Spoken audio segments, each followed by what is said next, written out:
Hello there, amazing viewers and subscribers, and welcome to a brand new exciting Doctor Who topic video for today. So you're now viewing Paul Who, aka the channel where you're going to see an obsessive fan talk about his favourite franchise, aka the Whoniverse.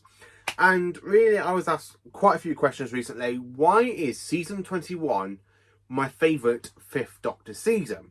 So basically, I love season 21. I really think it's a good season. It really sends Peter Davison off in a fantastic way. I actually do prefer it over season 20 and of course season 19. Even though season 19 and season 20 has got some brilliant stories. And those brilliant stories do include like the Five Doctors, Earthshock, The Visitation, Castrovalva, Snake Dance. They do have some great stories, but season 21, it is my favourite Peter Davison season, and I kind of want to say why. So basically, out of all of the 1980s, season 21 is my third favourite season of the 1980s for Doctor Who. And as of course, it follows on basically from season 26 and season 25, which are my two favourite seasons from 1980s Doctor Who. And of course, they've been released on Blu-ray. As you can see, you got season 26 here on the standard edition, on the limited edition, and of course down here on the standard. I'm just waiting for my limited edition to come in October of season 25, which are my two favourite seasons of the 1980s. And then of course, after basic season 21, you have season 22. Then of course you've got season 20, season 19, season 18, then of course season 23, and then season 24. Well, sometimes season 23 and 24 do kind of swap. It depends if I'm currently in the middle of rewatching them. And I'm thinking of rewatching season 24 a little bit later on, basically around about September. So that way when comes to season 25, I've watched season 24. And season 21, there is a reason why it is my third favourite season from 1980s. And of course, it is my favourite Peter Davison season. Now, season 21, it is just a season where the tone changes for Doctor Who. So this is where stories really start to turn to a darker edge for the Fifth Doctor. And of course, those darker type stories do affect season 22, where season 22 is much darker than season 21. But season 21 is where things do start to get darker for Doctor Who. And that's the one thing I love about it. I always love it when Doctor Who do some great dark seasons, like the Philip Hinchcliffe era, specifically with the whole stories basically feel so horrifying. I absolutely love it when Doctor Who does horrifying and goes into that darker edge. And season 21, it does it. Season 21 really does it, where basically you got one bad story in the season, one bad story, and that is of course the Twin Dilemma, which is my least favourite Colin Baker story and my least favourite story from season 21. But the rest of the season, oh man, I love the whole season. I really do. I love Warriors of the Deep. I love The Awakening, Frontios, Resurrection of Daleks, Planet of Fire, and of course The Caves of Androzani, which are 6 great stories from the Davison era. Now people say, but Warriors of the Deep ain't that bad. Well, yes, Warriors of the Deep is a little bit bad, but it's got some good moments in it, and I do quite enjoy the fact that nobody at the end of the story, apart from the TARDIS team, survives. I mean, the Ice Warriors, the Silurians, and the humans in the underwater base flat out die. Flat out die, and of course you have the Fifth Doctor looking down saying, there should have been another way. And of course you just get straight to the cliffhanger. I really love the fact how Warriors of the Deep basically has that whole build-up with the Merker and basically taking over the sea base, and basically to the point where nobody survives. All the humans, the Sea Devils and the Silurians are dead, including the Merker. I absolutely do love season 21. Because for the Fifth Doctor, season 21 is the season that has most deaths out of the Peter Davison era in general. And as I was thinking about it, I was rewatching season 19, and of course I'd already done my review on it. And as I was literally thinking about it, there's not many deaths in season 19 than there is compared to season 21. And season 21 has a lot of deaths.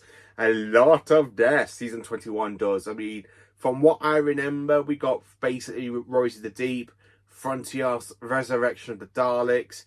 Then, of course, you've got the Caves of Androzani. I'm not too sure about the Planet of Fire. I'm not too sure many people die in that one. I think some people do, some people don't. But mainly season 21 has got some great deaths in it. So basically, like I said, in Warriors of the Deep, everybody dies in the underground, in the actual sea base, and nobody survives apart from the TARDIS team. The Awakening is kind of a good story because I love the fact how it's basically set in 1984, but there's a little gap leading into the Civil War. And of course, you have the Marlers smashing through with its big, massive face. Doctor! Like that. I really love The Awakening. It is a good two-parter. Actually, it's my favourite two-parter from the Davison era. I just absolutely love it. I love all the cast in it. I love the Marlers. It has something to do with like the Weeping Angels, where the Weeping Angels are quantum state life forms, where the Marlers is just like a big, massive statue smashing through a wall. And of course, it is part of a statue, but you see the face move, the eyes move. It looks so scary. I absolutely love it. The story that has basically more deaths than I can actually ever say is Resurrection of Daleks, but the second story to have most deaths, and I actually have to pull it with Frontios, with the Tractators, the wood-lice alien creatures. I actually quite enjoy the story because I love Frontios. It really sets up the whole mysterious planet. I love the music, that babadum, babadum, bam, babadum. It really just sets off the atmosphere with the meteorite showers crashing down into the planet. And of course, when you got the Doctor, Tegan and Tarlo basically end up meteorizing on the planet because the TARDIS was pulled off course and straight into the planet. And of course, we are led to believe the TARDIS is destroyed by the Doctor, where he literally looks down and he goes, "The TARDIS has been destroyed." I absolutely love Frontios. It's just one of those stories because I love that machinery where you just got the human head, and of course it's connected to all the wires for the Tractators, and it's literally just moving. I think it's literally like the leader's head, the captain's head, and he's literally connected up to the machine after his body's pulled through the ground. So basically he does get beheaded and his head comes wired into the actual machine, which I just absolutely flipping love. I really do love it. It's just such a great story. I love Frontios. Resurrection of Daleks, again, it is just a masterpiece. I really think Resurrection of Daleks is basically my second favourite story of the season. I mean, I have to look how I rank it on my laptop a bit later on for this video. But I just absolutely genuinely love Resurrection of Daleks. Now, the only thing that really bugs me, there aren't no good, basically, special effects for it. I mean, where you kind of just got people using the guns and the electric going, it needs lasers. I really think basically when you've got the human guns and the Dalek Troopers guns, you need lasers. I really think they should have lasers to sort of set into the effects. So when this does come out on Blu-ray, I want it to have special effects. I really want this story to have massive special effects. I would love to see special effects for the time corridor. I love to see special effects for the Daleks, for the Dalek weaponry and the blaster.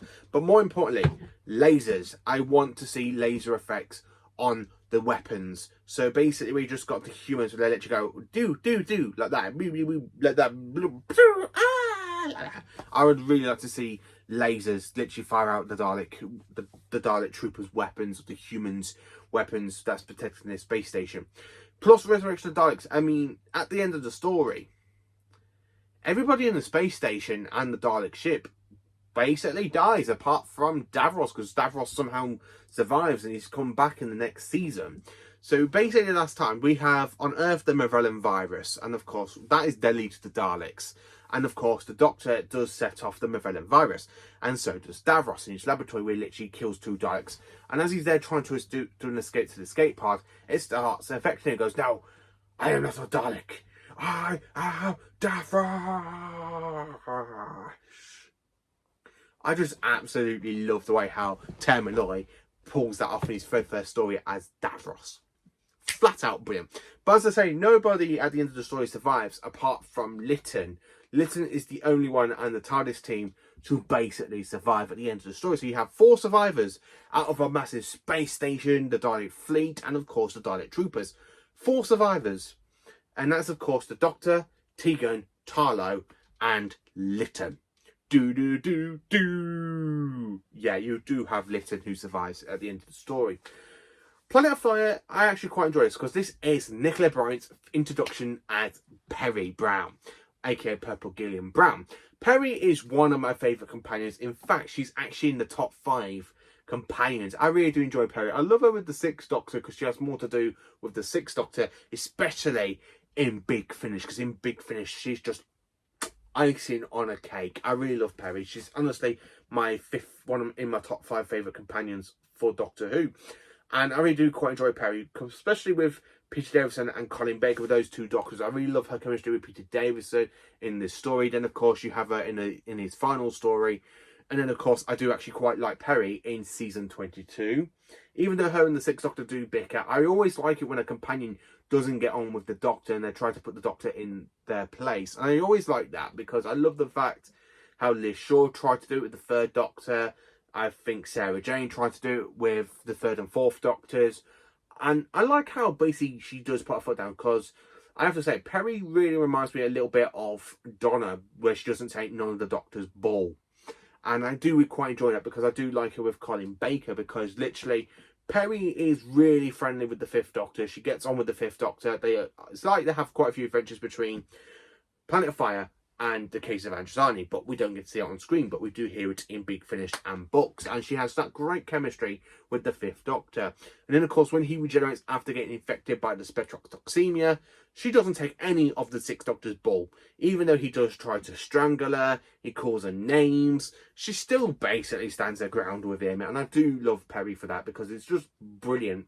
I always like it when a companion doesn't get on with their Doctor. I mean, they do get on a little bit in Big Finish. Towards the end of her journey with the Sixth Doctor, she does get on with him so much better, like we see in season 23. But I just love her with mainly Peter Davison, but more with Colin Baker. I just actually quite enjoy it.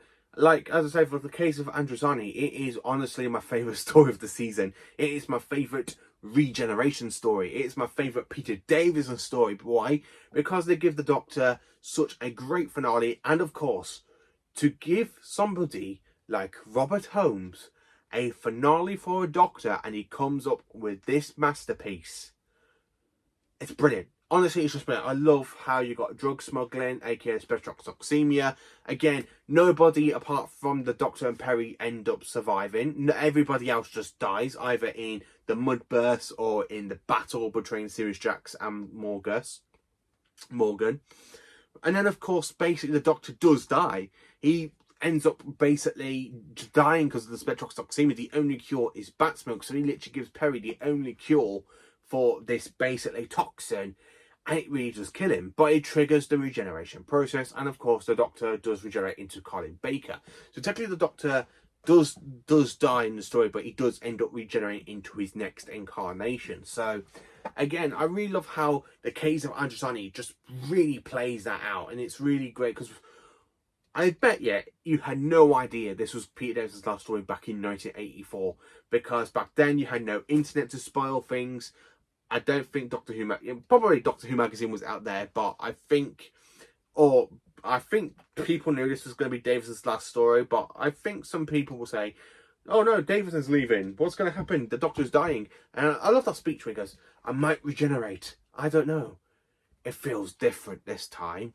So the Fifth Doctor has quite a few dark stories, specifically in season 21, because mainly season 19 and 20 do have some of that darker edge for the Fifth Doctor, but he does basically survive. Sometimes people survive, sometimes people die, but season 21 is where things go darker for the Fifth Doctor. People start dying left, right and centre, like in Warriors of the Deep. Then of course you got Frontios, Resurrection of Daleks, and then of course you got the Case of Androzani. And I just love how the fact this is more of a darker story for the Fifth Doctor. This is a darker season for the Fifth Doctor, and I do actually quite enjoy that. Then, of course, you get to the Twin Dilemma, which is my least favourite story of the season. And basically, it is not a good, basically, post-regeneration story. I would have preferred to have Attack of the Cybermen as a post-regeneration story, not the Twin Dilemma. I mean, the twins have got no great acting. They're very, very wooden. They are honestly just wooden. And I don't really connect with the twins. And I really find a Maestro, aka the big giant alien slug, the Gashapod, he's actually quite a cool villain. I do like his design. And I would love, if we see his species return, I'll probably be okay with it. But as long as it's not a returning Big Finish or something, I would love to see his alien species return on screen. So that's mainly what I want to say about season 21, because it's just a fantastic season. The way the stories take a darker turn for the Fifth Doctor, where basically 4 out of his 6 stories, everybody dies. The Doctor is mainly the only one that survives, apart from the case of Androzani, because it does trigger the regeneration process, and of course the Fifth Doctor does go on to regenerate into Colin Baker. So more importantly, how do I rank season 21? Well, in 7th place, we have the Twin Dilemma. I really do not enjoy the Twin Dilemma. It's not a great story. It's not fantastic, so it's why it's in number 7. Then, of course, in number 6, we have The Awakening. Now, this is my favourite 2-part out of the Davison era, but the reason it's in 6th place is just because I prefer the other stories in season 21. In 5th place, we have Warriors of the Deep, which is another cracking story. I do enjoy Warriors of the Deep, but I love the fact this is the return of the Sea Devils. Kind of wish I had more to do, apart from teaming up with the Silurians. Really, really great, though. Then, of course, we have in 4th place the Planet of Fire.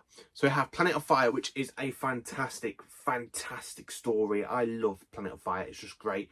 In 3rd place, we have, as you all probably have guessed it, we have Frontios, which is a fantastic story.